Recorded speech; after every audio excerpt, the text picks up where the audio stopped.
এক মুসাফির জঙ্গলের মধ্য দিয়ে হেঁটে যাচ্ছে।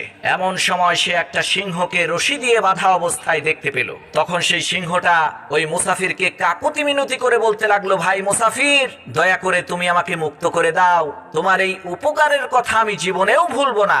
সিংহের এই কথায় মুসাফিরের মনে দয়া হলো, সে ওই সিংহটাকে মুক্ত করে দিল। সাথে সাথে সেই সিংহ ওই মুসাফিরের দিকে তাকিয়ে খুবই হিংস্র ভাবে গড়গড় করে গর্জন করে বলতে লাগলো, এখন আমি তোমাকে খেয়ে ফেলবো। তখন মুসাফির বলল, আমি তোমাকে এত বড় একটা উপকার করলাম আর তুমি আমাকে খেয়ে ফেলবে? এটা তো তোমার মোটেও উচিত হবে না।